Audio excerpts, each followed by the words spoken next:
Hi friends welcome back to our channel. ముందుగా అందరికీ వైకుంఠ ఏకాదశి శుభాకాంక్షలండి। హిందూపూర్లో వైకుంఠ ఏకాదశి సందర్భంగా మెయిన్ బజార్లో వెలిసిన శ్రీ పేట వెంకటరమణ స్వామి వారి దేవాలయం చూడొచ్చు।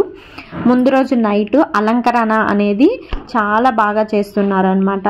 వివిధ రకాల పుష్పాలు పండ్లతో లోపల గుడి లోపల చక్కగా ఆలయ ప్రాంగణం మొత్తం అలంకరిస్తున్నారు చూడొచ్చండి। ధ్వజస్తంభం అలాగే గుడి మొత్తం పూలతో చక్కగా అలంకరిస్తున్నారు। అలాగే ఫస్ట్ లైన్స్ అనేవి సెట్ చేసుకున్నారన్నమాట। క్యూ లైన్స్ విఐపి లైన్స్ కి అలాగే వృద్ధులకు వికలాంగులకు అలా లైన్స్ సపరేట్ గా డివైడ్ చేశారు। ద్వారపాలకులు చక్కగా స్వాగతం ఇస్తున్నారన్నమాట। చూడండి క్యూ లైన్ ఎంత పెద్దదో స్వామివారిని దర్శనం చేసుకునేందుకు। క్యూ లైన్లో భక్తులంతా చాలా దూరం నుంచి వేచి దర్శనం కొరకు ఉత్తర ద్వార దర్శనం కొరకు క్యూ లైన్లో వెళ్తున్నారండి। మేమైతే మార్నింగ్ 11కి వెళ్తే నాకు దర్శనం అయ్యి 2:30కి బయటకు వచ్చానన్నమాట। అంత పెద్ద క్యూ లైన్ ఉంది చూడండి, చాలా లైన్ ఉంది। ఇక్కడైతే చూడొచ్చు కొంచెం దగ్గరగా వచ్చేసామన్నమాట। అలాగే గుడిలో విష్ణు సహస్రనామం మార్నింగ్ నుంచి ఈవినింగ్ వరకు అలానే జరుగుతూనే ఉందండి। విష్ణు సహస్రనామం అయితే అలంకరణ కానీ స్వామివారి అలంకరణ ఇంకా పూజలు అష్టోత్తరాలు ఇవన్నీ చాలా చక్కగా జరిపించారండి। వీటన్నిటిని మీరు చూసేయచ్చు। మీలో కనుక ఫస్ట్ టైం మన ఛానల్ని చూస్తున్నట్లయితే ప్లీజ్ సబ్స్క్రైబ్ చేయండి, లైక్ చేయండి, షేర్ చేయండి। ఇప్పుడైతే వీడియోని ఫస్ట్ నుంచి లాస్ట్ వరకు స్కిప్ చేయకుండా చూసేయండి।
చేసేసేయండి. ఇంట్రెస్ట్ ఉన్నట్లయితే ఛానల్లోకి వెళ్ళి ఒకసారి సర్చ్ చేయండి. ఇంతేనండి ఈ రోజు వీడియో. ఈ వీడియో నచ్చినట్లయితే ప్లీజ్ లైక్ చేయండి, షేర్ చేయండి, సబ్స్క్రైబ్ చేయండి, పక్కనే ఉన్నటువంటి బెల్ ఐకాన్ను క్లిక్ చేయండి. Thank you for watching.